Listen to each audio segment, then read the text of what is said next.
From the shop floor to the stage, Nick Turner's story runs straight through the heart of Orange County drum and percussion. He was there during a time when custom drums weren't just instruments, they were statements. In this episode, Nick takes us inside the energy, the personalities, and the moments that help shape O.C.D.P's legacy from the inside out.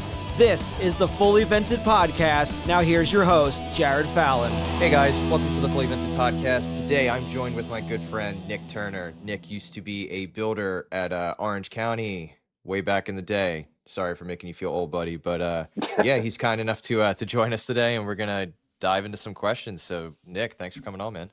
Absolutely. Thank you guys for having me. Yeah, we, how many episodes have we done together outside of here? We did what, one on the drum history? Yeah. Something like that. Yes, sir. But yes, Nick and I have been talking for many years about the wonderful brand of drums that you see behind us. So, yeah, we're kind of just going to dive in. Nick, can you describe Orange County in a few sentences? I would say groundbreaking, loud, innovative. I go with that. Okay. I know we have had conversations about this, and you have a vivid memory. Can you describe the shop? Yeah, so the shop was very unassuming. I know, a lot of the other guys have talked about it. It was just an industrial complex. It was concrete buildings, steel roofs. We had, which I was thinking about this the other day. So they took over two, it ended up being two shops. When I started there, like during my time, it was just the one shop. There was like a machine shop next door. There was an old man that ran like mills and lathes and stuff in there, just to give you like an idea of what was happening around us. This old dude was there. And then when he moved out, they ended up taking over the second space. I wasn't around for that. And then on the other side to the left was a catering company. And there was a thing where this old lady that ran the front, we could go in for lunch and it was like $6 and you'd get a tray of like their like whatever they didn't have like going out for catering. It was like a piece of grilled chicken and like broccoli, whatever. It was like $6 and then you got like a can of Coke or whatever. So that's like the area. So you pulled in, it was just like Southern California grass, whatever. The logo was out on the front of the building. And you walked in, the front was like the showroom area. When I first started there, it was kind of more like a catch-all. They ended up we had a diamond plate riser that had a different kit set up on different points. Like one of Travis's kits was in there for a while. And then we had stacks of like, I remember Joey Jordison's kit. They left it in a studio. And it was like someone called Orange County and was like, hey, this drum kit's been around for like 6 months in our studio. Can we send it to you guys? And we're like, yeah, just send it down here. So we had the Black Serpentine kit was there for a long time. John Otto's red kit was in the front. They had a rack with all of like the snare drums that they were like selling. It was kind of like, the stuff that wasn't like special order. It was just kind of stuff that they had built and you could walk in the store and buy it. And then to the left was John and Josh's office.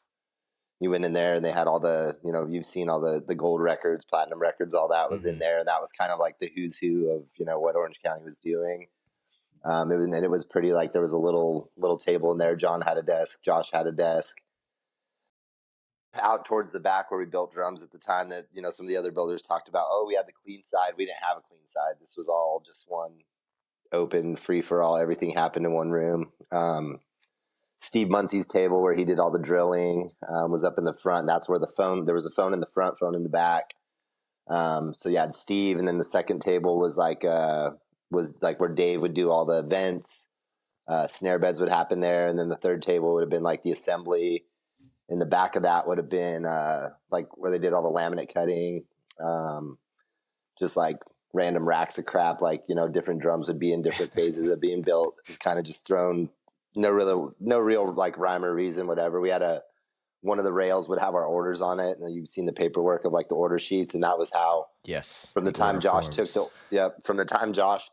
take an order to John, that order sheet would come out and it would just be up on with a magnet. It would just like be stuck to a rail.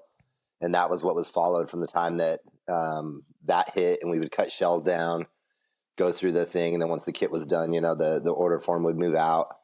And then in the very back was the router room, which was, that was pretty loud back there. They had built like It was a pretty thick wall. It was like insulated, like someone like hung carpet in there and stuff. But there was Like the the table big moving saw. blankets. Yeah, exactly. I mean, that's exactly what it was, and that was just like a little room inside of a room in the very back. There was a table saw where they would cut shells down, and then the router was in there. We had a big lathe in the back. Then there was a table over on the side, and we had a big, I think it was like probably like 36-inch sanding disc that we'd use to flatten all the edges. That was there, and then there was the infamous the badge screw polisher. It was just a grinder with like 2 different polishing wheels on it, and you had like a compound you'd put on it, and that was like one of the first things that you would get put on, or like when there was downtime, it was like, hey, go polish. You just sit there with Yeah, I a will. giant box of screws and just polish badge screws for hours. For our listeners out there, for some reason, somewhere down the line, Max was quoted on this too on another podcast that somewhere someone had the idea to suddenly, hey, let's polish the badge screws. Yeah, just the So, heads of them. Yeah, yeah, I was going to say, so for people, if you're looking at your drums that you have right now, the screws it's not a big screw by any means. So imagine just polishing the head of that. So yeah, and Max this. was like, yeah, your fingers would be black and your fingernails would be polished, glistening in the sunlight because you would just sit there and polish badge screws. And then somebody, I think, also had an idea to polish the seal washers on the inside too at one point. Oh, I don't know. Yeah, that I was never part of that. Yeah, no, that's a whole other level of obsessive details right there. Yeah. Oh, yeah. And I mean, those screws are tiny, and this wasn't like a small. This was a normal size bench grinder, and so it had a 6-inch or whatever pad on it. Yeah. And if you didn't know, and I mean, we didn't hold it with like we didn't use a tool. You used your hand. And so if you go in the first time and screws would just be flying all over the shop, but Duck so yeah, left and that right. was in the so that was in the back, and then at the very back of the shop was a big roll up door. You'd go out. We'd go out and rip cigs out there in the back, and the dumpster was out there, and then we had a set of train tracks. So in the phone in the back, you'd be on the phone, and the train would come by and like, hold on a second, like the train literally ripped down, like you could kick an empty soda can and hit the train from the back of the shop there, and that was always kind of a deal. There was a lot of accidents happened there. People got cars and stuff got hit. It was kind of always an exciting time with that. But yeah. What's funny about those train tracks is Evan and myself, we did a pilgrimage to the old shop when we were out there for NAMM, and one Awesome. of the ways you're able to find it is like it's got to be that side because there's the train tracks. So Yeah. funny. Oh, yeah. And then Yeah. also you mentioned Steve Muncie. You and I had talked since then. We discovered that for any of the listeners out there, if you have a kit and your bass drum head has ports that are relatively very close together, it would have That's been a Steve. Steve Muncie bass drum head. Yes, sir. So, yeah, you guys eventually made a template, but I don't know, it would be John Wasaka's kit, and I think one of Travis's kits where they had the ports so close together, that would have been a Steve Muncie thing. Yeah, I think Travis's yellow and black kit had the ones really close, and then what was the one that you and I were just talking about? We saw. My buddy Travis Wyatt has John Yeah. Wasaka's old kit, and you saw it clear as day. You sent me the picture, you're like, Yeah. well, that's a Muncie head. Steve Muncie right there. Yep. That was his signature. Yeah, so you guys might have a rare gem out there if you're looking at your bass drum head. You're like, oh, okay, that makes sense. It's an original, can guarantee it. But speaking of other faces, can you describe John Machado? So yeah, John was one of the first time that I ever went to Orange County. I was living in San Diego, and I was playing a Tama. I think it was a Rockstar at the time. And I was very aware of Orange County. Like I kind of went to California with some kind of in my head the whole time. I had, I'm going to make it up there, and I didn't know I would end up working there, but I was like, I'm going to form some kind of a relationship with these guys. So I went up on like a Saturday. I called on like Friday, and I just want to go up there and meet these people and like see what they're doing and see drums, whatever. So I took my 12-inch rack tom just to get edged on this Tama Rockstar kit. I just like one drum. I was like, that's my excuse to go. And so I went up on a Saturday and, took it up and walked in, and there's like this, John was a big dude. You couldn't miss him in any room. He was a very big dude, just kind of towering over everything. And, like everybody else has said, like the mullet was the first thing you notice. And, you could tell at the time, where he had brown hair, and then like it had started to go gray. So about half of his mullet was brown, half of it was gray. And then, always a cut off shirt, even, like we'd go to NAMM and he'd wear like maybe like a Hawaiian, like a button up shirt, but always the short shorts. Just, that dude just loved showing off his legs.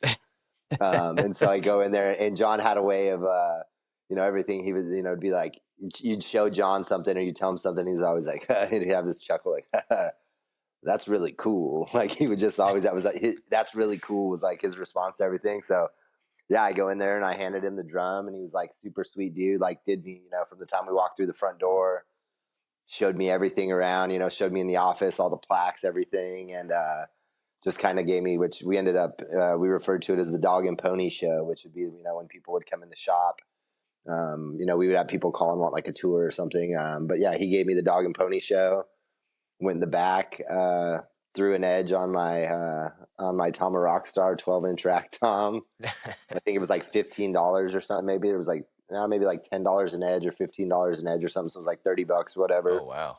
And I spent, like probably a good 45 minutes at the shop, just like bullshitting and looking around, just super sweet dude. So that was the first time that I met him. And then when I ended up moving up from San Diego, I moved up to San Dimas, and I needed a job. And I was like, I was 18 years old at the time. I was like, I was playing in a band, and it's like, I don't want to go, work at Best Buy or something. And I'm like, well, I'll just give it a shot. And so I called down there and was just like, hey, like, are you guys ever hiring?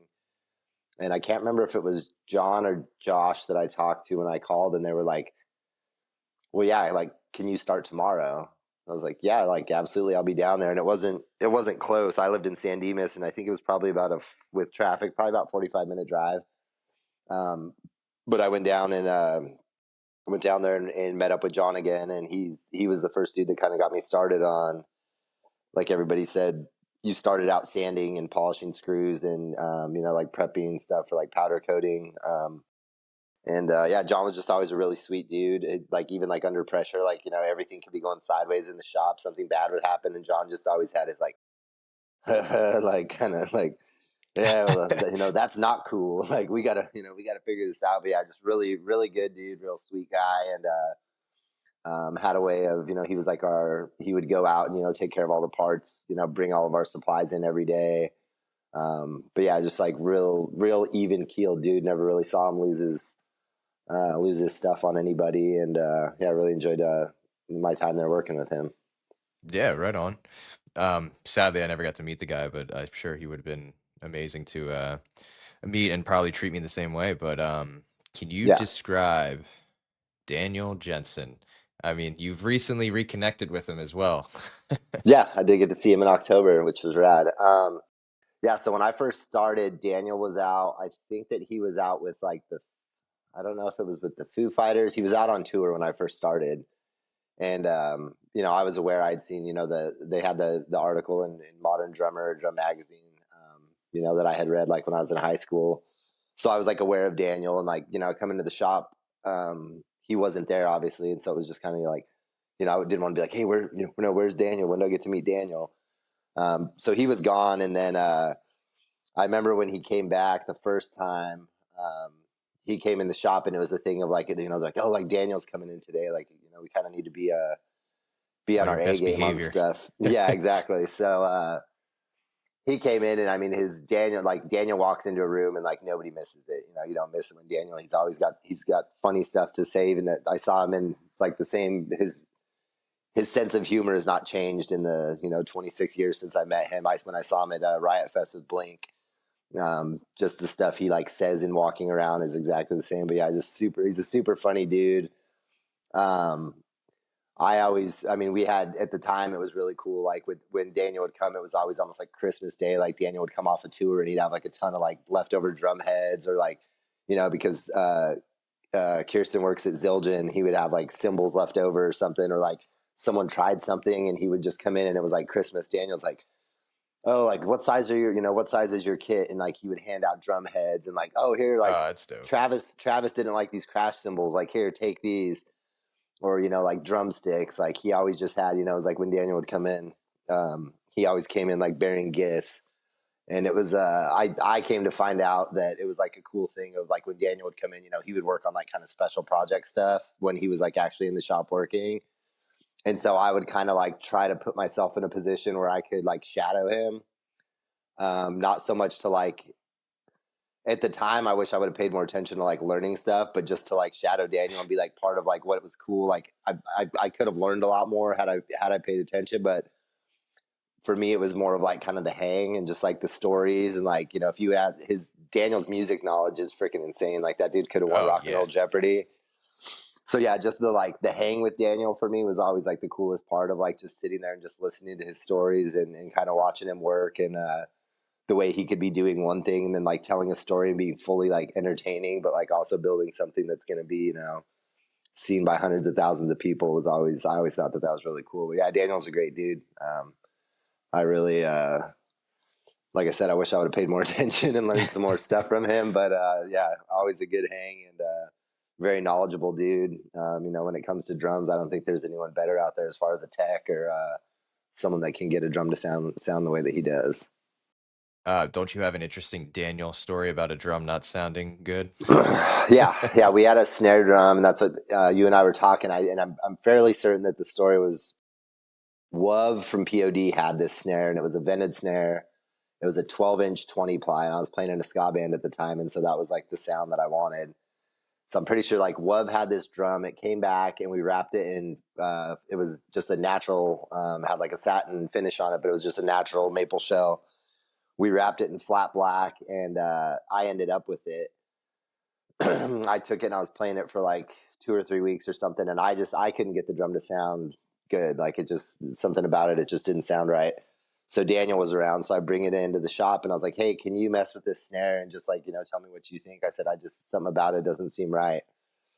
And so Daniel spent probably like I would say half of a day, like the middle part of a day, like started at 10 o'clock. We had lunch, and then, you know, 2 hours or 3 hours after lunch, he's still messing with this drum, and he's put different heads on it. He's put strainers on it. He's like gone and like messed with the snare bed, and just the drum just doesn't sound good. And so we had which I'm not sure how long they kept using it once I was gone, but at some point, I think it was one of Jeremy's friends had built this hydraulic press that was like the most archaic looking, like it had like a 3/4 inch, 3/4 inch like pieces of steel and like a hydraulic ram in it and like springs. And I mean, it was cut. It looks like somebody cut it with just like a regular acetylene torch or something. It was just like rough. Like this thing, if you touched it, you'd get tetanus. And that's what they would use. Like when we do the 20 ply shells or like up to the 50 plies, you know, you'd cut a section out of a shell, glue it, and then we called it the destroyer. You'd put it in the press and it would press the two shells together. And then, you know, if you're gonna do a 30 ply, you do a third one in it. So at some point, Daniel like strips the hardware and just puts my snare drum in the destroyer sideways. So the drum's like this, plates are on this end, and just smashes it, blows the shell up. And then I got another snare drum out of the deal. But yeah, that was the thing of like, it didn't work. Like, we're not just going to be like, oh, well, maybe it's just not going to sound good. He completely blew the drum up in the destroyer. And that was the end of that one. He's like, no, he ain't cutting it. So yeah, no. Yeah, if it's not going to sound good there, it's not going to sound good anywhere. So get rid of it. Yeah. I mean, there's something to admire about that, though. If it's not right, yeah. But speaking of a vented snare, can you describe a vented snare, and what record do you think represents that sound the best? So the vented snare was loud. I would say would be my loud part in describing Orange County drums was the loudness of those vented snare drums. Loud, dry. Sound guys tended to hate them. You'd ask for it in your monitor and they'd be like, "Yeah, dude, it's not even on. Like, I don't have it. There's not a mic on it." Like, that was, you know, a pretty thing and pretty common occurrence. The ghost note stuff that was kind of the big thing was, you know, you're able to like, you know, really articulate your ghost note stuff. And that was the thing, like, not like everybody plays it, but, or everybody's using those, but that was like a big thing of it is the ghost notes are really cutting through. And that was, you know, like for me at the time, it was like kind of a cool thing. They were, you know, one trick pony. I know that you've talked about that. They did one thing, they did it really well. Mm-hmm. And then I would have to say, I mean, as far as as we've learned through the Fully Vented podcast, not all of the artists were using their drums at the time. But I would say, for recording anyway. But I would say probably like one of my, just because of like the timing of it, the Fury of the Aquabats with Travis. I think that was probably the first, obviously because it had the picture of him holding the chrome snare and he had his hands in the vents, was like how he was holding it. And I've always liked the sound on that record. And like I said, at the time where that was kind of like where I discovered Travis through that record, discovered Orange County through that record. So I would probably say that's probably my favorite that at least I know that snare drum was around for. So. And then I think it's safe to say that Travis was your favorite drummer that played Orange County. That's very safe to say, yeah. So when I moved to California, I moved out there kind of with some purpose. I played in a band all through high school, and my band broke up, and the other dudes that I played with, like, they had options. College and all that was like on the table for them, and that wasn't really a thing for me. And so I wanted to continue playing music. And so when I moved to California, I had kind of moved there with this crazy thought in my head, like that I'm going to go out there and I'm going to meet Travis Barker, and I'm going to continue playing music. But that was kind of like a goal that I'd set for myself, was like, I want to go out and like meet Travis. And at the time I didn't know that he was giving lessons. I didn't know that was even a thing, but I was like, I'm going to go out there. And that was kind of part of going to Orange County, was like, well, if I can get in with them, then maybe I can end up somewhere down the line, that it'd be an in or an avenue to make that happen. But yeah, I mean, from the time I heard, like I said, the Fury of the Aquabats, his drumming on that just was kind of something that I'd never heard. And then by the time he was playing with Blink, it was just, yeah, he's been a long time favorite of mine for sure. Like growing up, I had, my dad listened to Zeppelin and Motley Crue. So I had Tommy Lee, John Bonham, and there was really no one up until Travis, like I guess for my generation, where it was like, that's going to be our dude, that's going to be our John Bonham or our Tommy Lee. And yeah, hearing him, that was just, I was like, yeah, that's our dude there. So, looking back, how did that goal pan out?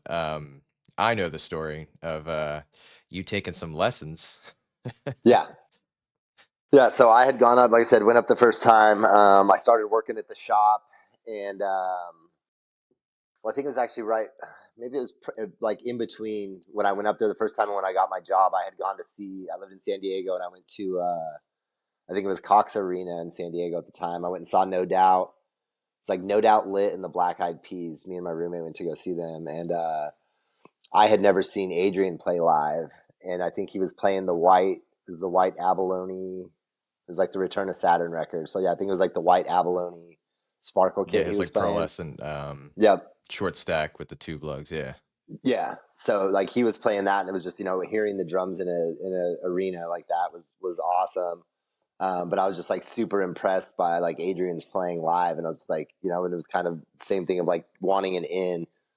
So I called Orange County the following week. I called the shop, and I'm pretty sure that I talked to Steve, and I was like, hey, like I'm really wanting to take drum lessons. Do you guys have any, like, do any of your artists give lessons, or do you know? And Steve actually was I think Steve did like drum corps Muncie. And so I think that Steve had offered up like that, oh yeah, like he could give lessons or whatever. He knew someone else in Dana Point or something, was a little bit further south. And I mean, what I was asking was like, no, I'm like, well, does Adrian give lessons? And he's like, Adrian doesn't even know what he plays. He couldn't teach somebody else. Like Adrian is just, he's a, he doesn't know well enough what he's doing to be able to teach somebody else. And I'm like, well, is there anyone else? And he's like, well, actually Travis Barker gives lessons. And I'm like, oh, well, that's kind of cool. Like, how would one go about that? And he just gave me the number to Famous Stars and Straps, which is, Travis's clothing company. He just like gives me the number to Famous Stars and Straps. And he's like, yeah, call this number. And, just tell him that, you're calling, you want to set up a lesson with Travis. And I'm like, there's no way it's that easy. So I call, and there was a dude, I think his name was Will, that worked. He was like Travis's dude at the time at Famous. And it was only, there was like a couple of Travis's buddies there. This was a little warehouse at the time that he was in. It was like a couple people. Will kind of ran everything, did all the shipping and everything. I call down there and I'm like, yeah, I want to take a drum lesson with Travis. And he's like, oh yeah, cool, man. Like, can you come in like Friday at 2:00, whatever. And I had a job cleaning swimming pools at the time. So I called my boss and I'm like, hey, I got to take off Friday early. I'm going to go up to Travis's Famous was in Riverside at the time. It was in Corona, and I think they're out in LA now. So I drove up there, or I'd planned to drive up there, and then they called me like Friday morning. I'm like the most excited I've ever been, and Will calls me back, and he's like, "Hey, dude, Travis has to cancel the lesson today. Like he can't teach." And I'm like heartbroken. I'm like, "Oh my god." He's like, "Yeah, is there any way you can come in on Sunday?" And I'm like, "Wait, like the guy that's on MTV is going to come in on Sunday and give me a drum lesson? Like what?" I was like, "Yeah, I'll be there on Sunday." So I cruised up on Sunday and walked in. And funny, actually, the first time we met, I was turning around, like had my truck parked out front, and they had his building was like, let's say, it was like an industrial complex, and it was literally just like a garage with a little office. And his was like, say like 8. I don't remember the number, but it was like 8F was where Famous was, and they'd put the Famous Stars and Straps, like the badge of honor F, on their door, and I'm like, roll up, and I'm like, oh, like that's so cool, whatever. But I turned around to lock my truck, like hit my remote as I'm grabbing the door, and I opened the door, and as I opened the door to go in, Travis is walking out, and we like bump into each other, like literally, like I'm like literally face to face with him. First time that I met him, and he's like, "Oh, like, are you Nick?" And I'm like, "Yeah." It's like, "Oh, I'm Travis." Like, if you want to go in and like start warming up, whatever. And he had the time it was the jelly bean kit that he had was set up in the office at Famous. What a kid! And so yeah, I did lessons there. I did like probably 5 or 6 times I went to that one, and then they moved once I started working in Orange County because I did like 5 or 6 lessons and I took a break. Like I don't know if he was on the road or something, and then they moved from Riverside to Corona to a newer place, and I had started working at Orange County by that point. And I had gotten to work with like kind of like this all kind of ties in, and it was like not completely intentional, but kind of intentional. Like, like, okay, cool. If I hang around Daniel and I can hear these cool stories and I can kind of be in, like I still had the desire at that time, like to be on the road or to be, like I love being at the shop and building drums, but I was like, if I could get a tech job would be kind of like the goal for me. So I ended up being able to go like I think it's Drum Magazine, the yellow and black kit, with the Pearl hardware, which was a weird thing. Travis got a Pearl deal for a minute. So for that photo shoot, I set up the yellow kit for the photo shoot. Like I took it out there, cleaned it all up, and got to hang out up until like right when the photographer got there and did the pictures. So yeah, that was like all kind of part of like you could be, you had Max and Jeremy and those dudes that, there was the guys that wanted to be in the shop and kind of like ripping that stuff. And I was like, cool if I can go out and be able to do gigs. And so I was able like, through kind of like forming a relationship, I guess, with Daniel, I was able to go do some stuff like that. I got to go set Travis's kid up a few times when he did Drum Day LA with Josh Freeze. I got to go set up his kit. I met Ross from Drum Doctors, was there setting up Josh's kit. And then I got to hang out and watch Travis and Josh rehearse. And yeah, it kind of, is a stupid idea that I came up with. Like, I'm going to move to California and meet Travis Barker.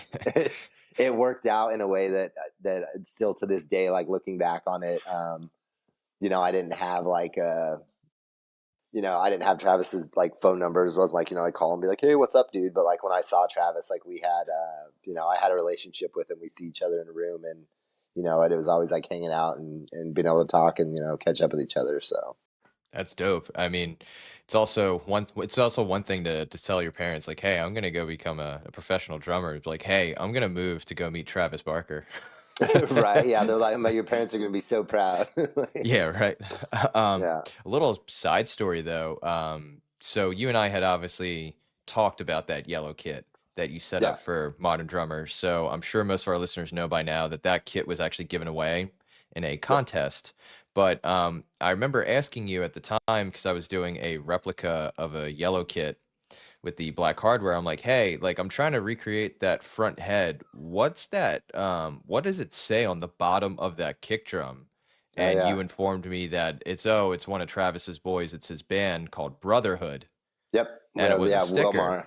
Yep. So then, funny enough, my wonderful partner Evan over here decided to buy a kit, and it was this really cool camo kit with flat black hardware. And he's telling me about it, and he's like, "Oh yeah, you used to belong to the guy in Brotherhood." I'm like, "Bro," I'm like, "Do you know?" I was like, "You know his kit, the yellow kit, like with that logo on there." I'm like, "With the Yeah. sticker, that's Brotherhood." I'm like, "That's the dude." It's like so really kind of funny that even to this day, how everything kind of circles back. And like immediately when he told me that, I was like, no fucking way. So I was like, yeah, Nick told me this story about that. So if Yeah. you guys have been wondering all this time what that, because it's a very, I always called it the metalcore logo or the heavy metal logo because you couldn't Right. really read what it was. Yep. And I remember asking you about it. So anyone who was curious, it's Yeah. Brotherhood. Yeah. And so yeah, Wilmar was the drummer of Brotherhood, and Brotherhood was like he's a tattoo artist. I actually follow him on Instagram still. I forget where he's like South American. We built at one point. I'll get to that. We built a kit for him, and I can't remember the country, but um, he's this giant dude. So I was playing when I was in high school. I was playing. I grew up in a town called Kingman, Arizona, and it's about 45 minutes from Lake Havasu City. And so they would have spring break down there, and like the X Games were going on down there one year during spring break. So my band was playing on the beach in Havasu, and we were on. I think it was a band called they were either the Redliners or the Flatliners. I think Scott. Flatliners probably sounds I think about Scott right. from Blink ended up playing with that band for a minute, like after he left Blink 182. So it was my band, it was the Flatliners, and then Brotherhood was actually playing, and I didn't know anything. Like I'd never heard of Brotherhood. I didn't, it was a new thing to me. But we showed up to play, and like we're like unloading our stuff out of like my guitar player's mom had like a Lincoln Town car that we like hauled our stuff, and it's just my shells are just like thrown in the back seat or whatever. We pull up, and there's like road cases out that have like the Famous Stars and Strap stickers all over them. And I'm like, what the hell's going on? And there's this giant dude starts pulling drums out, and it was Travis's Jelly Bean kit, the Orange County kit. And at that point, I'd never seen an Orange County kit in person. And so he's pulling it out, and I'm like, I know that drum set. I've seen it. And so like I just go up to the dude, and I'm like, yo, dude, like what's with this kit? Like where did you get that? He's like, oh, it's my buddy Travis's. He like loaned it to me to come out here. So it was Wilmar. So I ended up meeting him, and I'd have to dig him up for you, but I do have pictures. I took pictures of the kit and the cases and stuff when we were down there. I had like an old disposable camera. I was taking pictures of. Please, man, you of. got to dig those out. See, I never knew. Yeah. I didn't even know this story. Yeah. So that was the first time that I ever saw an Orange County kit in person, and like I was like, yeah, can I check it out? He's like, yeah. So I grabbed the drums, and I'm just checking them out, I didn't know what the hell I was looking at, but I was holding something that I, coveted at that point. You're looking at the crown jewel, man. You're looking at the Holy Grail is what you were right. looking at. And yeah, and I do know I have a picture of the same kit when I was taking lessons with Travis. Which I think the Travis had that kit in like Australia or something, and they put a forklift through they shipped it down there, and they put a forklift through one of the cases and ruined the kick drum. And so at some point the kick drum was rebuilt, and I don't know if it was a different color than it originally was. But yeah, that was the first Orange County kit that I ever saw, and it was Wilmar. So then I go to work at the shop, and Jeremy was good friends with Wilmar, and we built him. I forget the one Orange County kit that we built him. And then Wilmar started tattooing Jeremy. Was it by any chance a flat or a black stained kit or something? Because the camo kit that Evan bought was rewrapped by Jeremy, and it was originally a black kit. Was like satin black? Yeah. Okay, so yeah, that might have been. So he had got that kit through us. Like we built that one, and then Wilmar had started to tattoo Jeremy, and I loved like Wilmar's work was really. I thought his tattoo work was really awesome, and so I had mentioned to Jeremy like, yeah, dude, I'd really like to get tattooed by Wilmar. If you could set that up. And he was like, well, yeah. He's like, actually, he has this old Ludwig kit that he wants us to like rewrap for him. He's like, if you just want to like do the labor on, like clock out or whatever and do it on your own time, like, do the work on like taking the kit apart Then Jeremy cut the wrap and like rewrapped it. We did edges, everything. He's like, if you want to do part of the labor, he's like, Wilmar's just going to trade me out in tattoo work. So Jeremy and I, we stripped down this Ludwig kit, and it was, I think we just did like flat black on it was like 13, 16, 22. And I think the kick drum and the floor tom were just matte black, laminate. And then the rack tom we did, like I said, I don't remember the country, but we did like their flag colors on the rack tom. So it was like 3 stripes. And that was kind of one of the first times, like prior to Travis's red, white, and blue kit of like the tricolor stuff, where this was, it wasn't, I know that it wasn't the Mexican flag, but it was somewhere in South America. But we did like a tri-band where it was like half of it was one color, and then the top half was split between the other two. So we did that work, put that kit back together, and then Wilmar he tattooed the back of my leg out in his shop out, and I think he was like out in Colton or something, like out towards Riverside. But that is messed up. You've never sent me pictures of your legs, man. That's messed up. Oh, right. Yeah. Yeah, I'll shoot those over when we're done here. Yeah, we'll do a spinoff over here. We're gonna start our OnlyFans soon. There you go. Anyway, man, like so taking it back, just what years did you officially start working at Orange County, though? So it would have been, I graduated high school in 2000, and that was when I moved. Like 3 days after I graduated high school, I moved to San Diego, and I think it was probably right around like Christmas time of 2000. I moved up to San Dimas, and so I want to say like the very beginning of 2000, probably by like January of 2001, February at the latest, I started working there. And then I was there, I know that I did 3 NAMM shows working there, but I worked there in 2 different, I had like one big chunk of time I worked there, and then like financial crap, I had to move home for a little bit.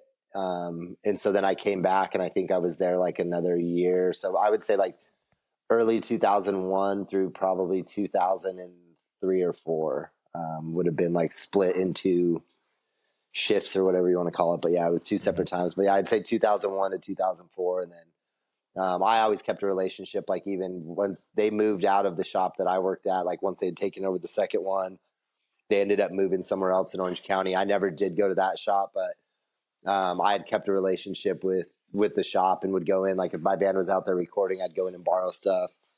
But I think probably like 2008, I sent you the pictures of the yellow kit that was like, or the green kit that was it was a prototype for what ended up becoming the like Venice or Newport or whatever. And I borrowed Newport, I believe it was. Yeah, I borrowed that kit. I think it was in 2008.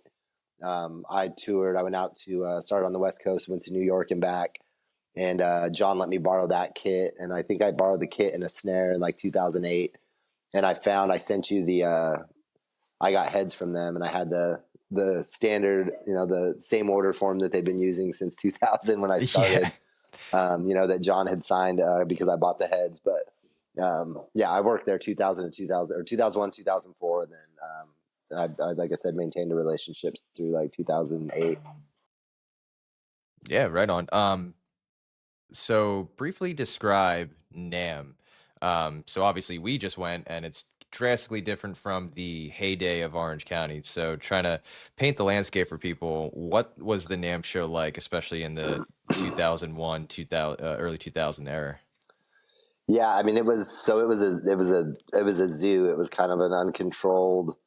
We were able to get ourselves in some trouble there, but going into it, you think it's like, oh, well, it's all the new music gear for the year. It's like, it's a convention. And so prior to my first one, I was like, oh, okay, it's just like a bunch of like music, like people that own music stores, or, the people that own the companies, getting together and looking at stuff. And it probably was that at some point. But I feel like during the time with Orange County, especially, it turned and at that point too, it also wasn't as accessible to the public as it is now. You had to be somebody or know somebody to be able to get a pass. They didn't just hand them out. Like I know now, here in Houston, we have like a drum group, and the guy literally will post and say like, if anyone wants to go to NAMM, let me know. And he just gives out passes, and you don't have to be anybody. But back in the day, you had to be an artist, or you had to be a retailer, or, work for a company, or like I said, be somebody or know somebody. So the couple months leading up to NAMM, we're building in the shop. We're just balls to the wall. What's the coolest thing? Like we kind of pool ideas together, and we need to build something that's going to stand out. Kind of show what we're capable of doing. So we build all this stuff, and I mean, I know that the very first NAMM that I did for, you would think like you've got DW and you've got Roland and you've got Zildjian, and they have these gigantic, massive, displays, and they have, everything's done professionally. Somebody fabricated all their, their signage and racks and everything. And I think that we just took like the snare rack that we had in the front of the shop and like wiped it down with a rag. And then we had like 2 or 3 kits. We didn't even have a desk. There was like maybe a little table in the booth. But yeah, essentially all it was showing off all the new stuff that's going to come out for the year, or in the case of like a custom shop was, showing what you're capable of doing.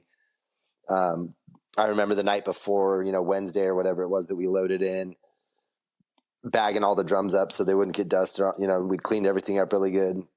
And I remember like loading, Daniel had like an F-150 pickup at the time, and we loaded drums just in the bed of his truck.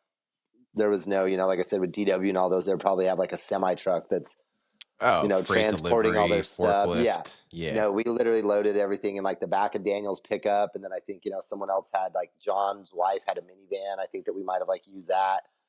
So it was like, 7 or 8 o'clock at night, we loaded all the drums up into the van and the truck. And, then we met back, they parked their vehicles inside the shop with all the stuff. And then the next morning we all met at the shop and, went up to Anaheim, and, you walk in and everyone's setting their stuff up, whatever. And we were kind of like, Orange County was not unknown, but was, in the grand scheme of all of it was, a smaller company. And it was definitely a thing where when we walked in, like people knew Daniel, people knew the drums, they knew the name. And it was almost like kind of people like got out of our way. And we were, we were all young kids that were into punk rock and, tattooed and whatever. And we kind of didn't fit in. So we go in there and set the booth up. And then like the first day it was just like, I mean, we'd have like, especially like, if you get like Travis at the booth, like it would block all the aisles. Nobody else you couldn't get, the booth next to us was overran. The aisles were overran. They were spilling into the people across from us.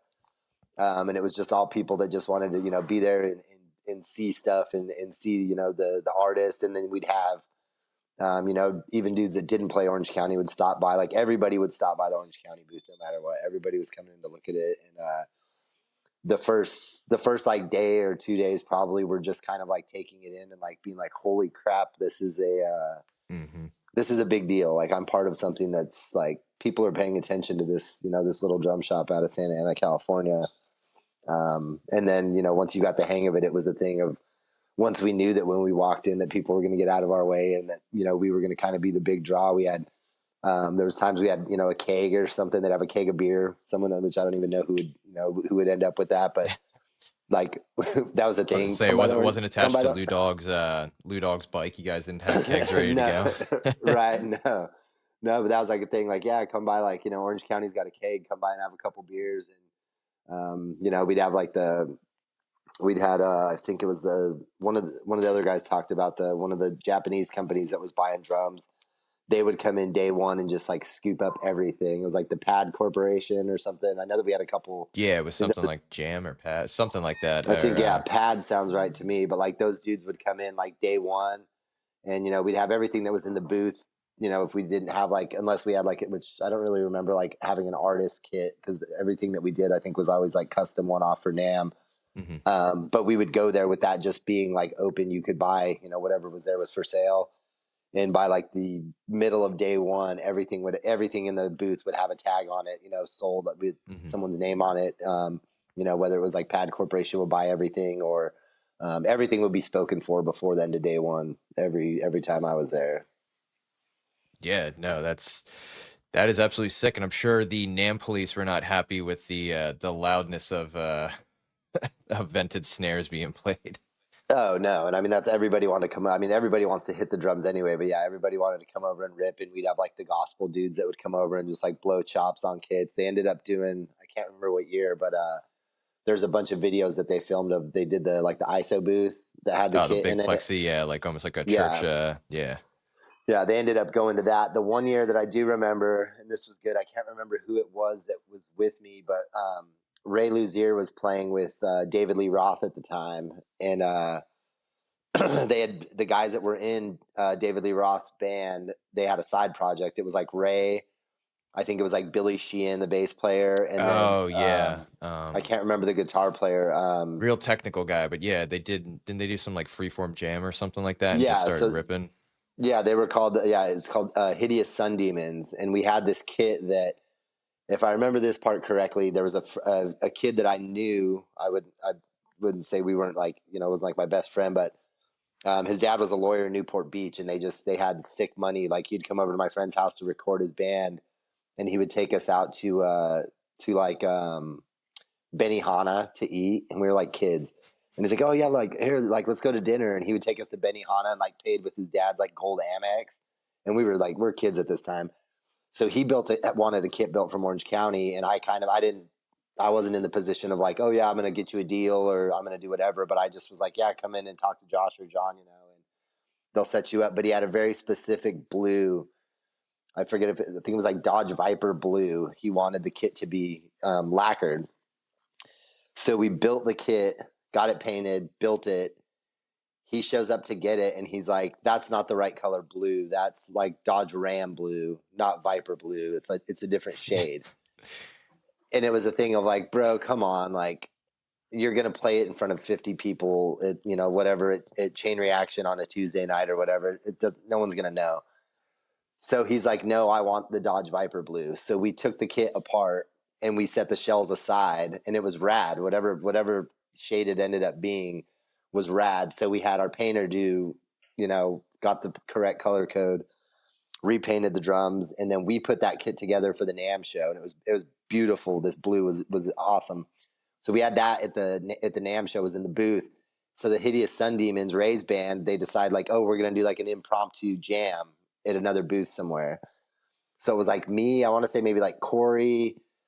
We just picked the kit. It's all set up. We just picked the kit up, and we're like, kick drum over your head. Just walking And through NAMM. we caravan through NAMM with the drum kit, and we go over to whatever booth, and Ray's over there, and we set the kit down, and Ray gets it all set up, and they started jamming, and within like 30 seconds, NAMM police were just down there, and they were grabbing, like, we're all standing around watching. They're grabbing us and like, "What the hell are y'all doing? Like, oh, you can't, this can't happen here." And so, yeah, we all picked the drums back up and headed back to the Orange County booth with it. But yeah, that was one of the times where it was just a thing of like, it was innocent enough, but yeah, got in trouble by the NAMM cops. Yeah, man, they were cracking down. They're trying to stop you. Yeah. Speaking of crazy builds, during your time there, can you maybe think about something that really stuck out, like as far as the most lavish or crazy build that you either put together, or I know we've talked about many of the things you still, leave the shop, but tell me something about those. Yeah, I mean, I would say probably the one that I was like the most a part of, that was just a thing of like, wait, there's no way that we're doing this, would be Lou from Cottonmouth Kings. He had been playing, it was the 3-wheel like lowrider bikes, and he had at the time, it was like someone had built him a bike, and then he had a Ludwig kit that was white, and it was kind of like pieced together, and you could tell it was maybe like he had an idea of like, oh, like, what if we could put drums on a bicycle, and someone just kind of cobbled whatever they could find together to to make it happen. And it wasn't pretty. It worked for him, and it was cool, and it was unique. So we built the first green one that he had, that was prior to like the Rolls Royce one. And I know he ended up doing like he had like a Mongoose that was a chrome kit that had acrylic, or chrome bike that had acrylic drums. But this was just a really bitchin' green, and our painter Scott did. It had like it was like ghost flames, but it was like weed, like pot leaves on it. And the drums by themselves were gorgeous. And then he had, one of his buddies built this badass 3-wheel lowrider bicycle that was, every piece on it was twisted chrome, and just, it was, I'm sure he spent a lot of money on all of it. So we built the drums, and then the bike was built somewhere else. And then they brought the bike to us once the drums were done. And, we were figuring out, the hardware. It's like the handlebars laid way down. The rack toms were up on there. And then the kick drum was on the ground. The hi-hat stand was on the ground. And then Lou had whoever built the bike had done like the arm for the floor tom was the twisted chrome, like Ooh, lowrider bike yeah. style stuff. So they bring us all the parts and we had to put the kit together. And I think it was probably 2 or 3 days we were working on stuff. Lou came in for lunch every day. And was there. And then once we got it all assembled, for the first time we had it in the very back of the shop and had everything together. The drums were on the bike and had it set up, whatever. And Lou was just kind of standing there, walking around it, blown away. We all were. I mean, it was rad, something you've never really seen. And Yeah, especially we're at that time. Definitely yeah, no bikes and drums. yeah. So we're waiting, the kid's all set up, and I'm yeah, dude, I'm waiting for him to sit down and start, ripping on it. And he's just walking around, and he's like, "Here, dude, you got to play it. You got to play it." And hands me sticks. And so I got to sit down. I played that drum set before Lou did.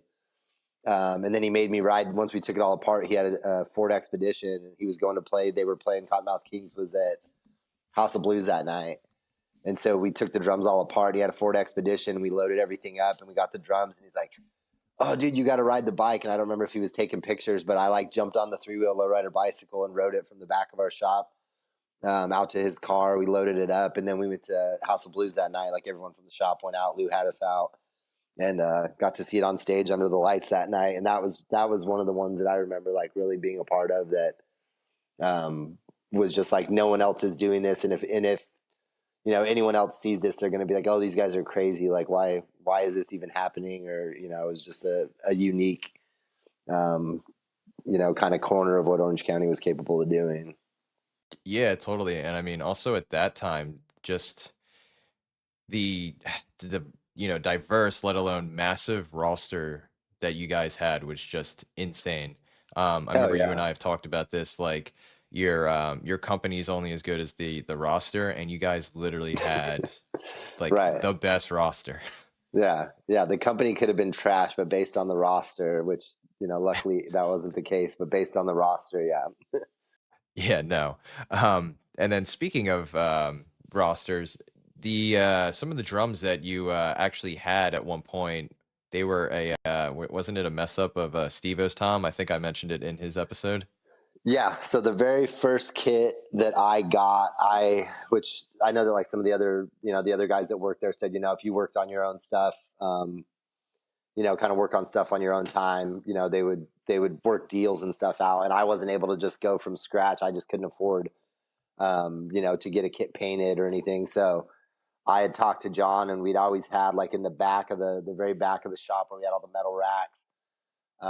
There was just some stuff that was kind of leftover, orphan, kind of stuff. It either had been built and taken apart, or was part of something that got used for, something else. So there was a green, which I'm not 100% sure. I think it had something to do. The green rack tom, I think, had something to do with Adrian at some point. It was just a green sparkle. It was a short stack tom, it might have been a 6 by 12. That was back there. And I just kind of I'd asked John at one point, hey, I can't afford a kit from scratch. Is there any way that I could maybe, just buy this stuff and, give you whatever you think it's worth, and then, build this as a kit. And he's like, yeah, we'll look around and kind of see what we can come up with. So there was the green rack tom was there. And I kind of had set that aside for myself. And then we built the kit for the red sparkle kit for Steve-O from Sum 41. Mm-hmm. And there was a deal where the 14-inch floor tom, whenever it was lined out, and I mean the way that they ended up doing, where they had machines that drilled stuff, they had a setup that had 2 bits that would come down, and you would set. I think you could probably set the size of the drum. This was after my time. It was very automated and very precise, I guess. So Steve used to mark the drums out, and he literally would take a drum head and put it on the top with a hoop on it. You'd put the seam at one place. He would line that up and then tape the hoop and the head to the shell.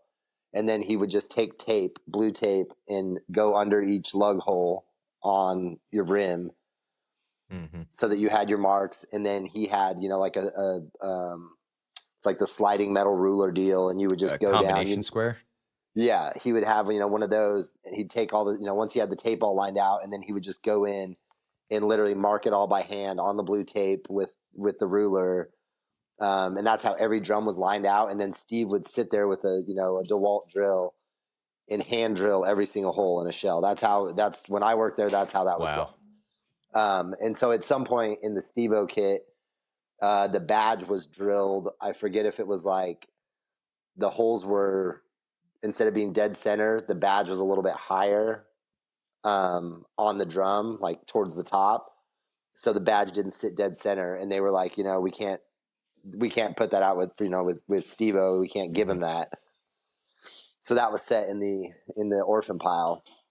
And so I was like, okay, cool. Now I have a floor tom. So I had a rack tom, had a floor tom. And then John it was like, we'd get calls. Like one time Corey and I went, John was like, hey, there's this guy that has a bunch of like new old stock drum heads in a storage unit. And like Corey and I drove, he had a Ford Ranger with a camper shell on it. We drove out to this dude's storage shop and like filled up the whole bed of Corey's truck in the camper shell with like remote, like new old stock drum heads that were they were probably 20 years old or something at that point, but people would call in with stuff. So they ended up with, on top of our router room, we had a big stack of birch shells that were old. Like they were from, the 80s or something probably. And they were just up there. Orange County didn't use them. We didn't build at that time. We didn't build birch kits. So those shells were up there, and they were, all the kits had re-rings in them. They were cool shells. It just wasn't anything that we used. And so rather than like going and like I said, I would have to buy through, Anderson was our supplier for Keller shells at the time. Rather than going and buying a brand new thing, I asked John, I'm like, what's up with these shells up here? And he's like, well, they're birch, we're never going to do anything with them. And they were I think they were all like 14 or 16 inches deep, but the kick drums were 22s. Mm-hmm. And I asked John, I'm like, is there any way that you could take two of those and put them together and make me a 20-inch deep shell, And he's like, well, I jump up there and get two shells down. Like, let me look at it. So they had re-rings in them. And this kit is still out there. And if anybody ever sees it or comes across it or doesn't know what it is, call me, because I will absolutely buy this kit back. We've been looking for it. Right. We have been looking for it. So John took and cut, so the one shell was 16. I think it was 14 because the part that we fused on was a little bit longer. So I think they were 14-inch kick drum shells. So we cut the second shell, we cut it down to, if it was, if they were 14s, we cut another 6 inches on it, whatever, to make 20 deep. And then at the re-rings, we had this gnarly glue, and I can't remember the name of it to save my life. I've thought about it for years. We had this handbook that was like this, that came with the glue. And John would always say like, oh yeah, like this stuff was nasty. Like it smelled, it would eat through stuff. Like it was gnarly stuff. And John would always be like, oh yeah, this is the handbook that, you have to read this to be able to buy the glue. You have to agree to, that basically this stuff will kill you. Jesus. So where the re-rings were, we glued the two shells together at that point, and then the front ended up, it didn't have a re-ring. It was just like basically the front of the drum had no re-ring, and then the batter side had the re-rings on it. Glued them together with this gnarly glue, and then stuck some kind of weight on them, whatever, overnight. And then I wrapped that one in, it was the leftover gray fur from John Otto's kit. We had a piece of that left over, and it was already, the rack tom was green sparkle, the floor tom was red sparkle. And because of the, where those two shells met, you could kind of still see the seam. And I tried to hit sanded it out a little bit, but I think if you would have used a normal wrap on it, like a, Formica or something, some of that might have shown up. And I was like, well, if we do the fur, it'll hide it. You'll never see it. So we wrapped it in that gray fur. And so, yeah, I ended up with a 20 by 22. And we didn't put a badge on that one. Obviously it had, with the, the glue thing in it, we weren't going to put Orange County on that, put a badge on it. But that was the first kit that I ever got from them, was the pile of orphan drums, and my John Frankenstein me a kick drum together, and it sounded rad. Max played it the first day that we built it. Max played it. It was a thing we were like, dude, for what it is, it sounded great. It doesn't make sense, but it sounds actually pretty good. It shouldn't, but it works. Yeah. We also found out that the John Otto kit you're referring to was the somebody posted it on Facebook recently about the Nookie music video, and you're like, oh yeah, it was like that, like this charcoal gray fur, and you're like, yep, like Yep. I wrapped my kick drum in that leftover material, so we'll Yeah. provide pictures for that. But I also think I learned where those birch shells came from. Oh, I fell down the rabbit okay. hole. I know, All right. right? I So like it. fell down the rabbit hole. At some point, both John and Daniel were commissioned by, I don't know if it was West Coast, or they were commissioned by somebody to go through these storage units. So like for listeners out there, they had like Musicians Friends and Guitar Center have things like this where they have these storage units that just have overstock Hmm. in case, you know, you do an order or something like that. But they were like hired to go through um, these storage units, and it was leftover shells from Rodgers, because you're familiar with my boxcar racer kit, right? Yeah. The like the dummy kit. That's what Yeah. those shells are. And yeah, Those are from, yeah, that Daniel. was out of the same pile. Yep. Yeah, so basically, so that's why they're only 14 inches deep, is that they were leftover stock of Rodgers, and that's why they had the re-rings already in them. So these were Gotcha. Keller shells meant for Fullerton era Rodgers that were never used and just left there. So yeah, that's probably where I would have to guess that's probably where they came from. Yeah. Yeah. So yeah, I know that boxcar kit was built out of those same exact shells. Yep. Yeah, because I remember when I got it, Daniel was like, no, that was not meant to even be a kit.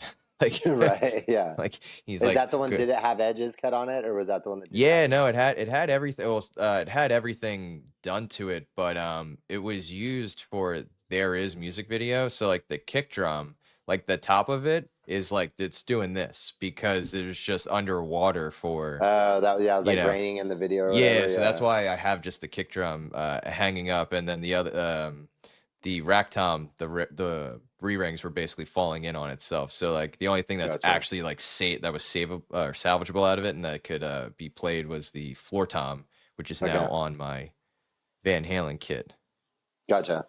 Yeah, so there was that. But also I think it was Stay Together for the Kids music video. They had that short stack kit originally built for Travis that was meant Yep. to be The practice destroyed. kit. Yep. Yeah, that was also the same thing. Those shells were used where there was no edge cut on them. Like they were never meant to be drums. They were just meant to get obviously destroyed. They Right. make the music video. 9/11 happens. They don't use Yeah. that music video. Then Yeah. they I was. redo it, and that's why he has that kit. Yeah, I was on. So this is a crazy story. So I was at me and Josh Lamb were on the set of that video with Daniel on 9/11. Wow. And yeah, it was crazy. Like MTV was out there interviewing the band, and it was the yeah, we were there. Um, yeah, Josh and I were there, and on the set of that. And I think it was yeah. So they ended up not using it, but yeah, that was a crazy day and a crazy time to remember that. Remember that day is a thing of being there on the set. And it was we were there for like I think the first day we were there for like 2 hours, and it was just a thing like they didn't have it in them to do anything. Yeah. They closed everything down. Everybody just took off within like 2 hours or something of us all getting there. But yeah, that was a crazy time and a crazy place to be for sure. Yeah. No, that's, I mean, everybody, it's one of those, if we ask anybody that question, everybody can remember exactly where they are or where they were Yeah. at that time. And Yeah. yeah, wild. But yeah, man, moving on. So you got some crazy builds in, you got some crazy artists come through. What other crazy moments do you remember? Because I mean, um, you've obviously listened to some of the episodes. Did any of your memory get jogged? Yeah, I mean, there's a couple stories I can't remember if it was maybe Dean had said something. So Max and I were, and this was just like a thing of, I know that like, Corey, it's been said, that kind of, we were like, we kind of felt like a gang. We didn't act, we didn't act out, or we were not like, fighting people or, grabbing people and pushing them out of our way or anything. But like, we just kind of had like a gang. I mean, Daniel always had this, and this is just one thing that I've always have remembered about Daniel is like he always had a pocket knife on him, and like if he would walk up and like ask you what you were doing, or you would ask him a question that maybe he thought was a stupid question, Daniel would pull his pocket knife out and he would just pop the blade and just like kind of point it at you. And that wasn't a thing that he was doing, at the NAMM show or doing with customers, but that was just kind of a thing that Daniel would do with us. kind of a way of like, don't ask stupid questions, or whatever. You're not asking the right And question. Daniel would always say, he'd be like, oh, fall on your sword. That was the thing that he used to say to us. And it was, always in good fun. But we kind of had just like a mentality of that. Like, it was, we kind of knew that, Orange County was a sought after brand, and people wanted to be a part of what we were doing and what we had going on. So Max and I went one night, and I'm trying to remember. I know it was Mest was playing. I think it might have been, was it Unwritten Law? Maybe it was Unwritten Law. We were out there with Wade. We went to House of Blues, and Mest was opening for Unwritten Law. And I think we had just done, like, Wade had brought a kit in, and we refreshed it, gave it back to him, and he's like, we're playing House of Blues if anyone wants to come. So Max and I go out to the show, and we get there and we're backstage, and Mest plays, and they're bringing their stuff off stage, and the drummer has a snare drum that looks like, I'm like, oh, that, like, is that one of ours? It's like it was like a white marine pearl, and it had vents in it. It was like a 20 ply. And I'm like, I tell Max, I'm like, look at that snare. And he's like, the hell is that? I'm like, I don't know. Let's go talk to the dude. So we go up to the drummer of Mest, and I'm like, hey man, like, I'm Nick. This is Max. We work at Orange County. I was like, I noticed that snare drum. What is that? Do you mind if I check it out? And he's like, oh yeah. And I don't know. I have a good relationship with Roger from Battlefield, who was half of Truth. I didn't know the other guy. I've never met any of the guys at Truth, and I know that I think that there was more to it. With kind of started at the top with Daniel and this dude, and I don't even know his name, but we grabbed the drum, and it's a Truth snare. And so I'm just like looking at it, and I'm like, oh yeah, cool. Like, the snare bed looks super familiar. The vents look super familiar. Like, I know where this idea came from.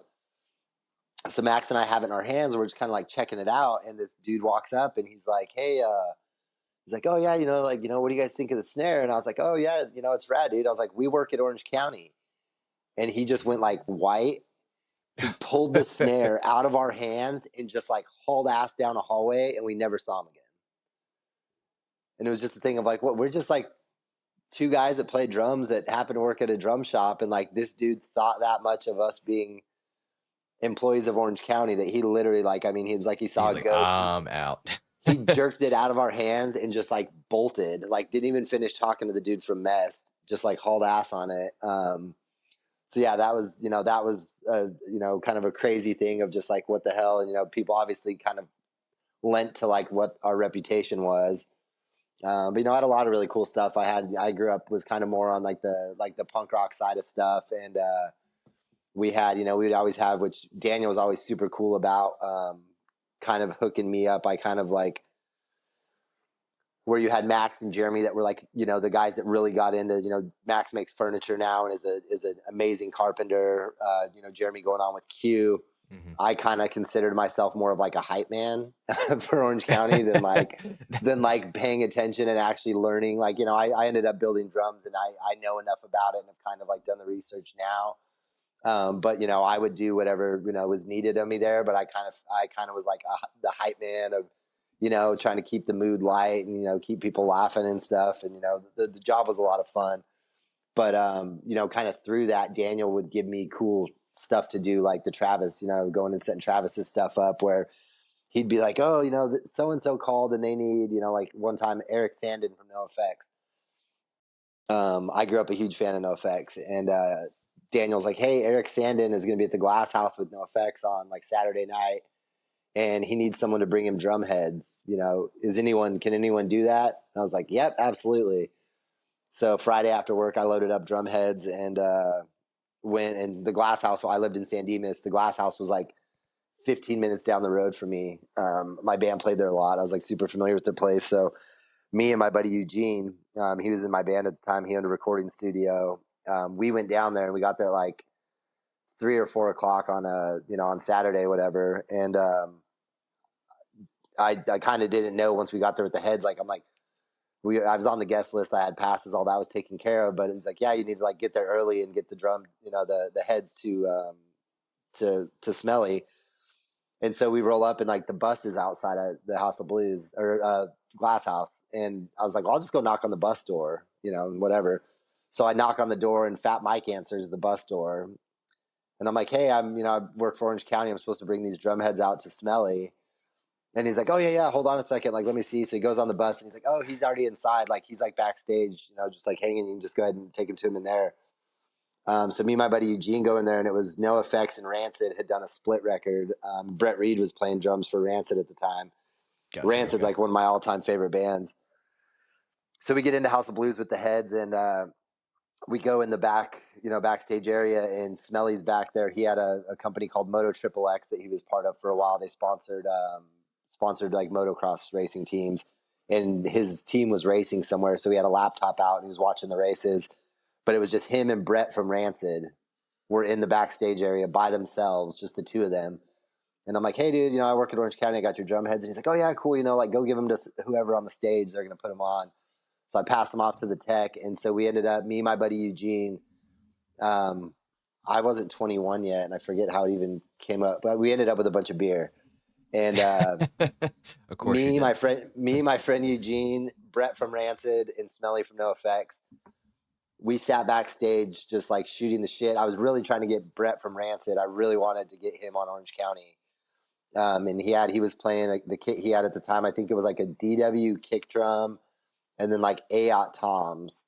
And like I was trying to sell him super hard on it on Orange County, and he was really into like hot rods and old cars and stuff. And so I'm like, we could do something cool, like a pinstripe your kit like a hot rod. And he's like, yeah, dude, the thing is like, I really appreciate it. But he's like, the thing is like when I'm home and I'm not playing, like when I'm not on tour, he's like, my drums live at like Rancid's warehouse. I don't play drums at home. I don't think about drums. Oh, okay. This kit works great for me. It does exactly what I need it to do. And he's like, it's kind of a thing like, I don't even want to hassle you guys with building me a kit because it's not, it's not that big of a part of my life, I guess, kind of where like he's going to have it set up in his living room or whatever. He's like, I really appreciate it, dude. But these drums work for me. But yeah, so me and my buddy Eugene just got to sit there and like I got to bullshit with like the drummers of like my two favorite bands at the time, guys that I grew up listening to, then hung out, watched the show. I got to sit on the riser for No Effects. That was super rad.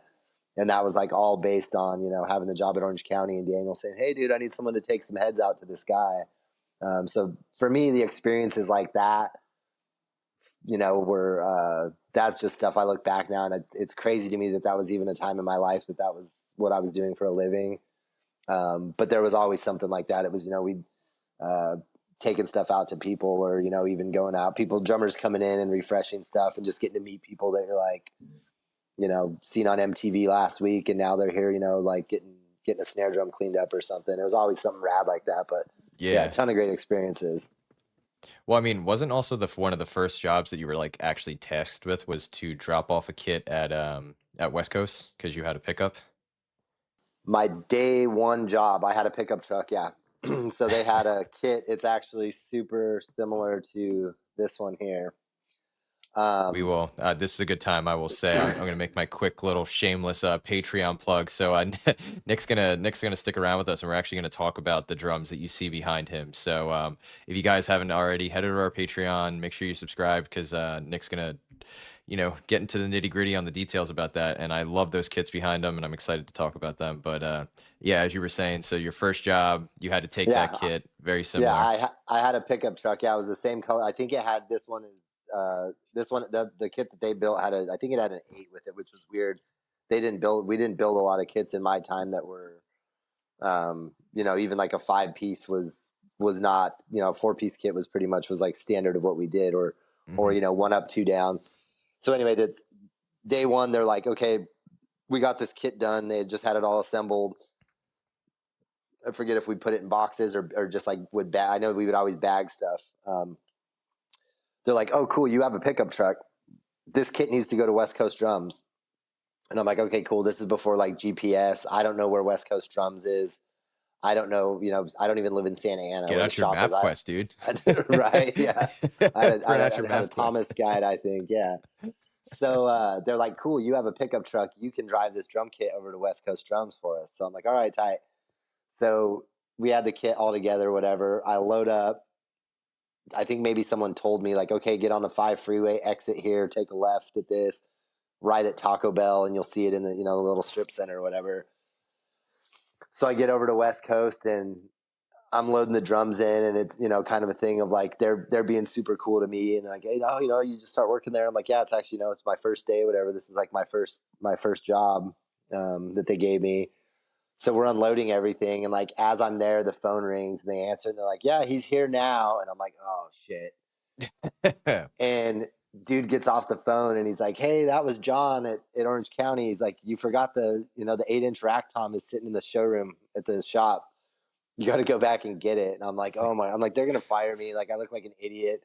So yeah, I had to drive back up to Orange County, grab the 8-inch shell or whatever, and then drive back to West Coast to drop it off. But yeah, that was day one. And that's, I think why, I ended up doing a lot of, at that time we wouldn't have, I forget why we would do it, but we would drive stuff. Like we would, if we had a kit that was shipping, we would drive to FedEx to drop stuff off. Like they wouldn't come through the shop and pick up stuff at that time. So I ended up doing a lot of like the FedEx runs of going and dropping stuff off. And yeah, I think that having a truck kind of endeared me to them, at least in the beginning, where that was a useful deal. So even if you forgot the drummer, like can't get rid of the guy with the truck. And I never did it again. I made sure that I felt like such an idiot the first time. I was like, well, I don't want to do that again. So it's like you had one job. Yeah, I would grab drums that didn't even go with it to make sure that I had everything, just so I was covered. So no, it makes sense. Hey, we got a few extra here for you, but right. So yeah, why did you end up leaving Orange County? So like I said, the first time was like financial reasons. I just had we never made. I don't even remember what it was at the time that we made, as just like the builders there. And I don't know that the probably minimum wage of what it would have been at the time. What probably I would imagine. Yeah, it wasn't. $6, I know that it wasn't. $7. It wasn't a lot. And I don't know if it changed at any point where there was like a pay scale of, I'm sure that like, Steve had been there forever. I'm sure at that point, like Steve was making more than that, but as builders there, yeah, it was essentially was a minimum wage job. And, obviously the cost of living in Southern California, at that, I mean, now it's even worse, but it was high, and I wasn't out there. A lot of the dudes, still lived at home, or, kind of had, their families were close by, or, they kind of had, I moved to California. I had no family there. I kind of didn't have like a fallback. My fallback was, if I had to go home, I had to go back to Arizona, was where my family was. So the first time, yeah, it was just financial. And then the second time,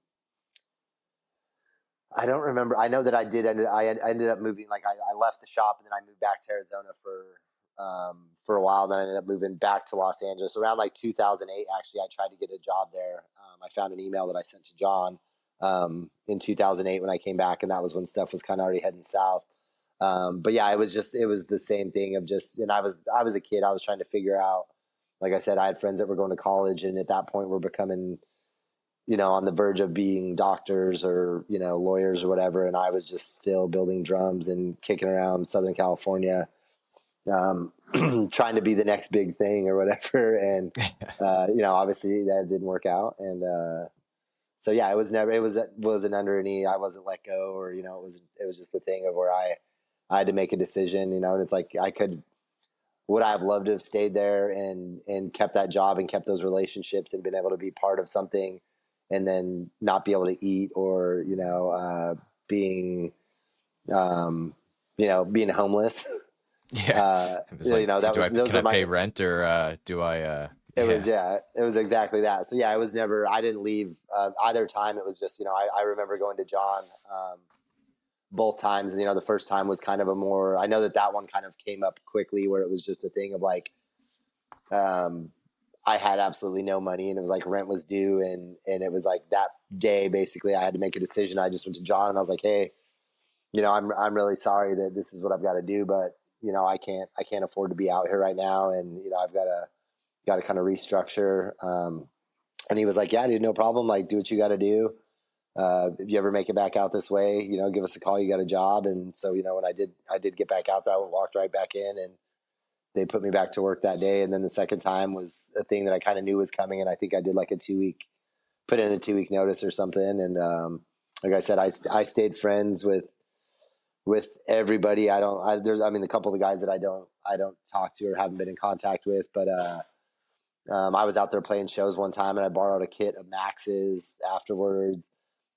Dean brought, I don't know why, Dean brought me, I think he brought me a kit at Chain Reaction one time. One of my old bands got back together and played a show, and Dean brought a drum kit out for me. Or maybe Dean brought me a snare. I borrowed Max's toms and kick drum, and then Dean brought me a snare. I'm still close. I talked to Corey, we text back and forth. I was out with the Descendants in California last year, the year before, and Corey came out. We went out and had some beers and caught up, and yeah. So like, I still hang out with Corey. Like, I know that John's got some some health stuff going on, I've heard, and the last time I talked to him was when I borrowed that kit. I saw Daniel at Riot Fest this year and caught up with him after a long time. That was really cool. And then we all still stay in, I would say, fairly have stayed in contact more than any other job that I've had in the past, where people go their separate ways, or with the company just basically going away. Our time there kind of gave everybody kind of a bond, I feel, for the most part, where relationships stayed intact. And I talked to I really regret not getting I talked to Jeremy when I was playing in the Ataris about getting some Q stuff through him. That's one thing I regret not doing back then, but had maintained good relationships with those dudes, and that's something that I look back, and it was a really good time. Glad that we were all part of that, and ended up with some lifelong friends out of it. So yeah, I mean, even when I first got acquainted with you, like you had already, like you were still in contact. This isn't like, because of this podcast, you reconnected with people. Like, no, you already were still talking to Dean, Corey. yeah. Yeah, no, that's dope. Yeah, definitely. I mean, the podcast has definitely done a lot for us, jogging memories. And, I'll be listening to a podcast and I'll send, Corey a text and be like, oh, like, dude, do you remember this? Or, I heard so-and-so told this story. Like, do you remember when that happened? Or because of that, I remembered something else. And, it's definitely, the podcast has been rad. Just what you guys are doing is rad, and a way to bring this back, into tell the stories anyway that, most people have no clue about. So. Well, yeah, and I mean, also you and I have talked about, like, I've asked you this question before, and it's been one of the questions we typically leave for the last one. I'm going to jump ahead a little bit. It's usually what we ask most of the builders. It's like, did you know at the time that you were going to be part of something like this? Like, did you understand that it was going to be a such a legacy in the drum world, let alone just an iconic thing? And I remember you telling me just like, no. Yeah, no, I mean, and at the time it was a job, and it was a very much, I mean, especially being as young as I was, I didn't really look at, I was a very much like in the moment. I wasn't looking to like the future, like even, being still just being around in the future, being older. That wasn't even something that was on my radar. And so like at the time, like, no, I knew that what we were doing was awesome. And the attention that we got from everybody, like we were making an impact, like people were paying attention. But no, I mean, if I would have been, had any inclination back then that I would be sitting here talking to you about it 26 years later or whatever, in front of your audience, like, no, at the time, definitely didn't.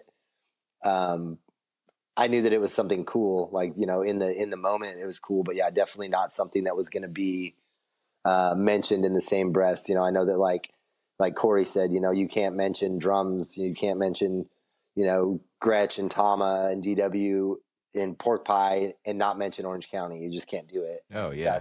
That is something that, being older and looking back on it, I'm proud to have been a part of that, a very small part of it, at the time. And the fact that the drums are still sought after, people are still paying attention and recognize what it was that we were doing. But yeah, in the moment, absolutely. It was like, oh, this is cool. This is my job. And oh, look, we're hanging out with Adrian, came over and brought us the unreleased No Doubt record. And like, yeah, that's rad. But it was never like, oh, 10 years from now, we're going to look back and be like, oh shit, that was a thing that we did. So yeah, it's crazy. Mean, it's hard sometimes when you're in the moment to actually appreciate it. Like, no, definitely.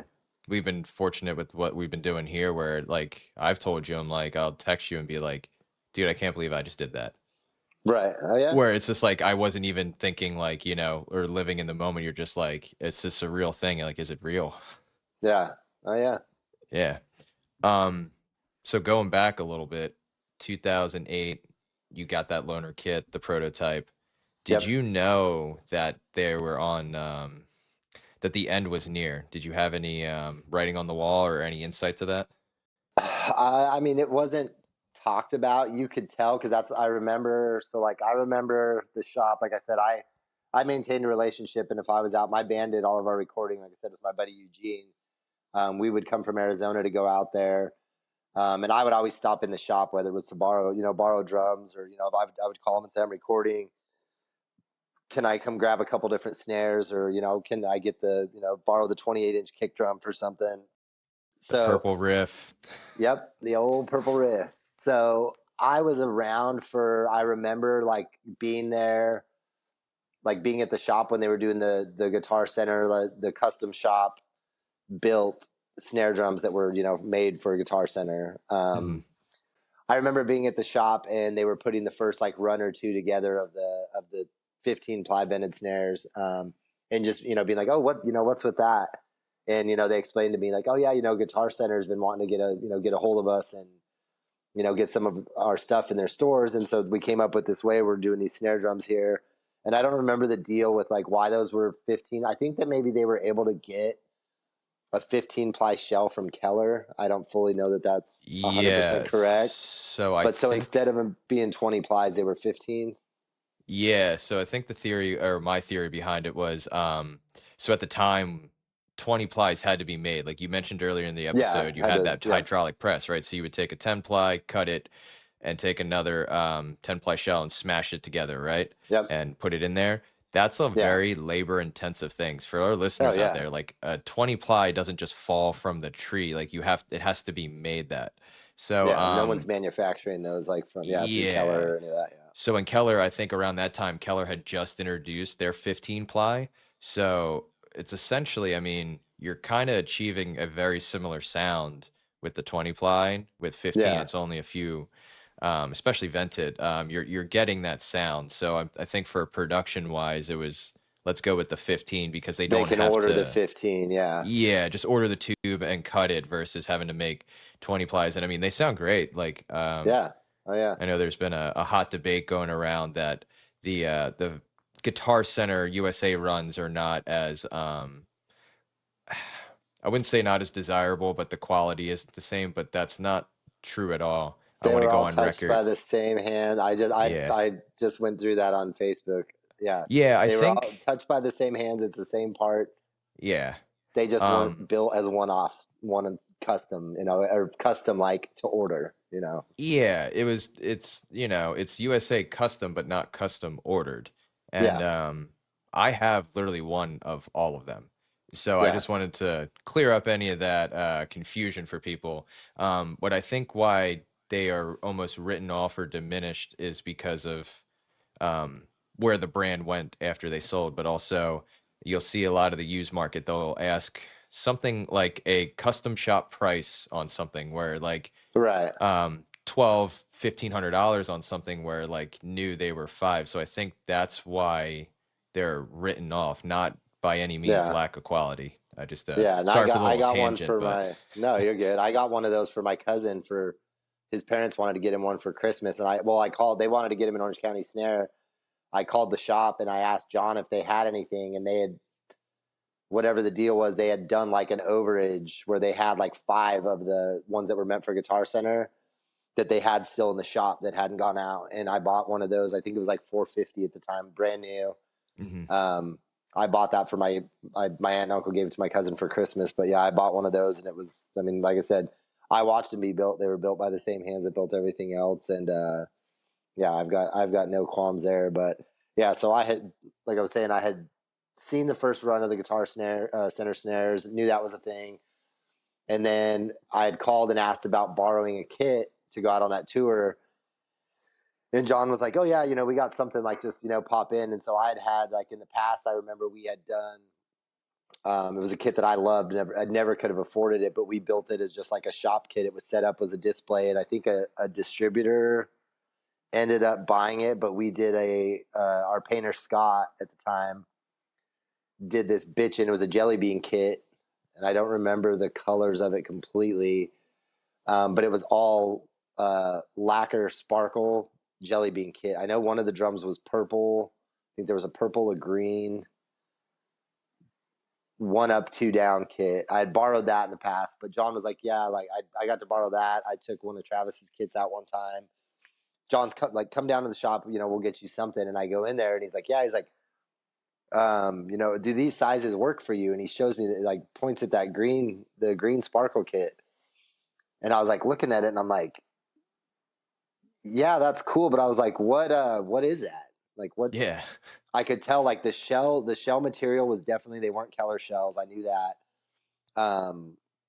It wasn't, and I don't even know how to explain how, like, on the Newports and the Avalons, the wrap always seemed weird on those to me. Like any of the sparkle wraps, just had a weird look to them. I don't know if they, like, you could tell they weren't made by. Yeah, it's not the Delmar that you had been seeing for years. Also, I think the Venice stuff was wrapped and the Newport stuff was lacquers. Were lacquered, yeah. Yeah. So yeah, this kit, it looked, and this one had I forget if that one had tube lugs on it, or I'd have to look at the picture. I sent you that picture. I don't remember if that one had tube lugs on it. Yeah, I need to go back and find that. Or shark tooths, but I mean, everything looked, the hardware and stuff all looked. If you didn't look inside the shells, you wouldn't have known. Like, from the outside, the drums looked like, it looked like regular, but I'm looking inside of it and I'm like, what are these shells? And John's like, oh, so like we're like working on this thing where, Guitar Center's wanting to do like these production kits, and we're having them built overseas, and this is one of the prototypes for that. And I think that they might have had the one full kit that I borrowed, and then there was like a kick drum or two that were like different examples, maybe different colors or finish. It might have been one of the lacquer finishes or something. Mm-hmm. And so I asked him, like, so what do you mean Guitar Center wants to do like production kits? Like, what? And he didn't really say much. He was just kind of like, oh yeah, well, we have this deal going, and like, they're kind of like seeing what they can do, in these shops overseas or whatever, as far as building, like being able to like put mass produced stuff into their stores, like not just carrying, one custom kit per store or whatever it is. And I didn't really ask anything more of it. And then I brought that kit back. That was the last time that I ever went to the shop. And then I can't even remember who I was talking to. One of the guys that I worked with, I just kind of was like checking in, and they were like, oh yeah, like, the shop is still like up and building stuff, but they had to move to a different location. They closed down the original Santa Ana location where they had the one building, then taken over the one next to it. Mm-hmm. And they were in like from what I understood, it was a lot smaller place down in, down further south of Santa Ana. And I think like Adrian had something to do with getting them down there. And then I just kind of like lost touch with everybody. And then at that point it was like, yeah, like Orange County is not even a thing. And there was the thing of like, oh, but there's new, like Travis has a new Orange County kit. Where did that come from if they're not? And it was like, well, somebody's building them still, like it's a thing. And, it was like, wasn't sure if that was a secret that we knew about, that we weren't, supposed to say anything, or, but I never really went in to go in, I've never, since that last time I saw John, I never, I never like talked to him, and it wasn't something that I was going to reach out to, to Daniel and be like, hey dude, like what happened, or what's the, what was the deal? And even the other dudes, like everybody that I worked there with was pretty well gone. I guess probably at the end when it all kind of went to hell in a handbasket, all those dudes were all gone and doing other things anyway. And so it wasn't like I didn't really have the need to like reach out and be like, hey, do you know about this? It's like everyone's happy, they're doing their thing. And it sucked that that brand and that name, that it went that way from, where it started when I, even when I started working, which they were already, well into, having been a company in a brand.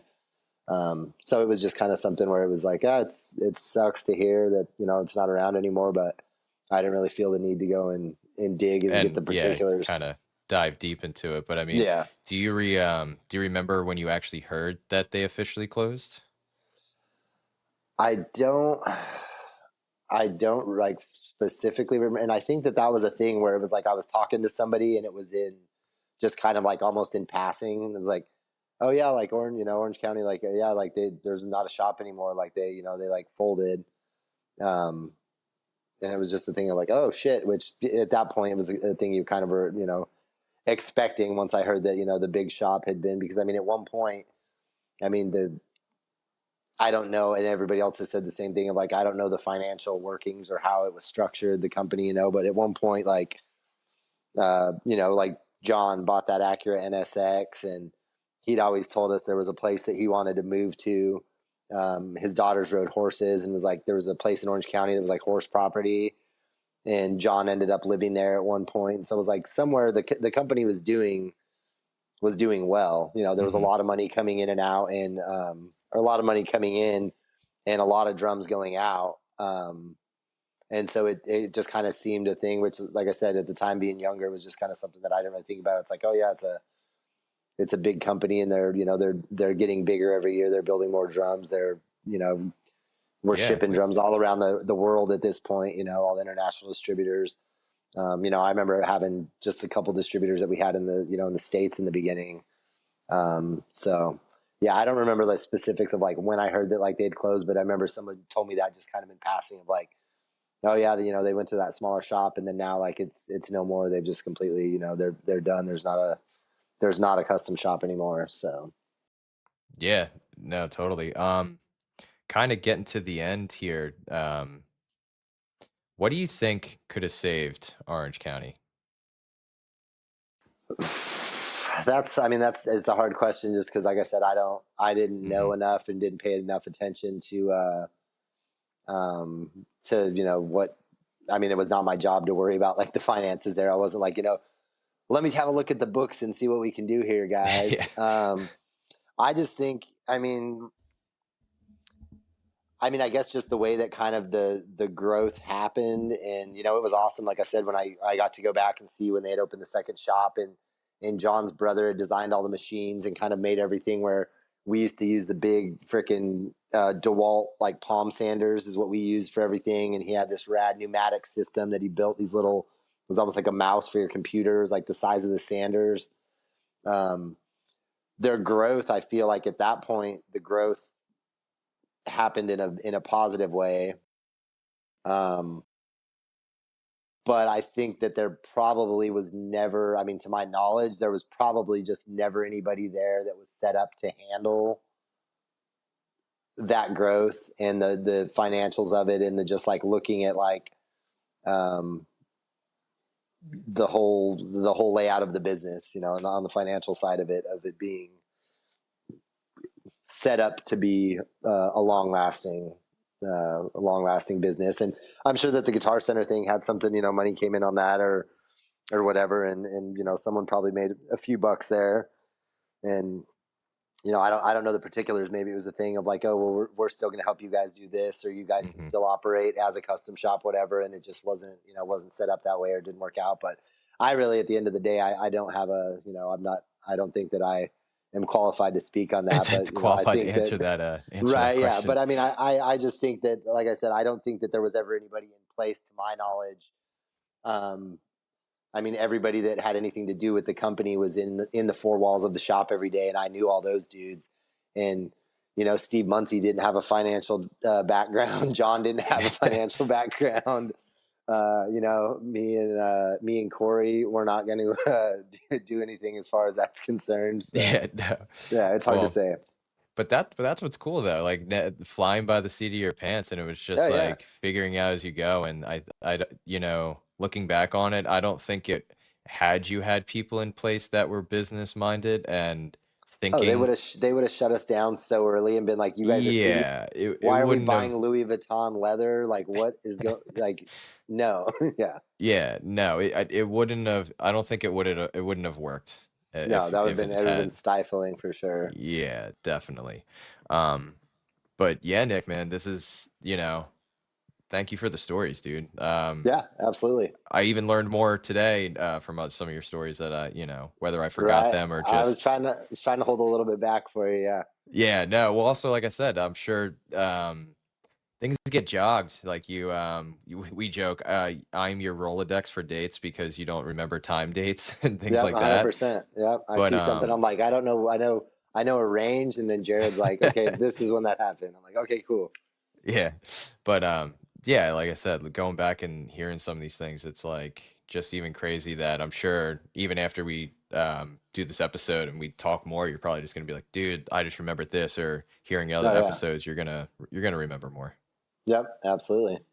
Yeah, but like we said, you're gonna be kind enough to stick around with the Patreon section and go over the kits behind you. But Nick, dude, thank you so much again for doing this. Like I said, you and I have been talking for years. It's been Yeah.